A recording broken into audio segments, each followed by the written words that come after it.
Part 1. Detectives. Chapter 1. January 1861. "We must be near Galena already," Lon said with a look at the closed door of the baggage car. "Nothing's happened." "Wait," his partner said. Sledge sat on a crated shipment, legs stuck out, the payroll bag between his heels. His boots were dirty and scarred. Lon's were spotless, except for a few streaks of slush. Around the office they called him Gentleman Lon because of his manners and neatness. He out-Englished the English operatives, of which there were several. The Chicago and Galena Express was traveling northwest toward Dubuque across the Mississippi. Adams Express paid almost $400 a month to rent space in the line's baggage cars.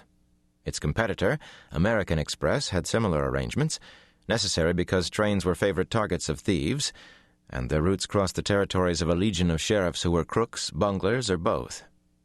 Lon Price's agency had contracts with both express companies and a group of 6 rail lines, who together put up $10,000 a year for protection for their real estate and rolling stock. Lon and his partner were replacing a regular guard because of a robbery attempt on the same line at the same time last month. The attempt failed.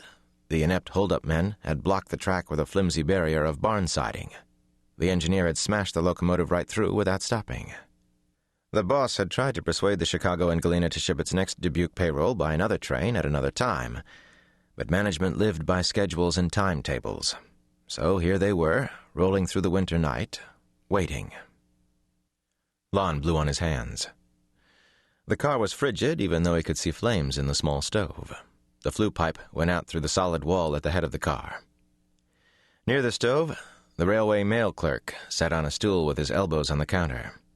All his mail was sorted in pigeonholes, and he appeared to be dozing. The clerk struck Lon as suspiciously furtive. Careful observation was a habit the boss demanded. From his left pocket, Lon took a well-thumbed book. Sledge Greenglass, whose given name was Philo, worked his gold-plated toothpick in a crevice in his teeth. Where Lon was fair and broad-shouldered, but otherwise slight, Sledge was taller, heavier, with curly black hair, and perhaps an Italian or Greek ancestor. He was 10 to 15 years older than Lon. "What's that?" Sledge said with a nod at the book. "The latest by Charles Dickens. The latest novel published here, I mean. There's a new serial running in England, Great Expectations. Dickens is my favorite writer after Edgar Poe." Lon showed the book's spine. "A Tale of Two Cities. Invite him over. Maybe he'll write A Tale of Two Countries." Sledge's sarcasm was justified. The Union was collapsing. 5 days before Christmas, South Carolina had passed its Ordinance of Secession, and other southern states were following, Mississippi, Florida, and Alabama last week.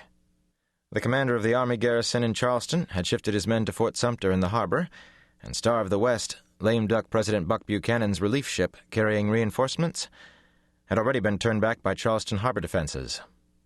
The problem would confront the president-elect, whom Lon had met once in Chicago. He was a downstate lawyer who had for a while represented the Illinois Central. Lon wondered if such a peculiar, ugly man could do anything to save the country from war.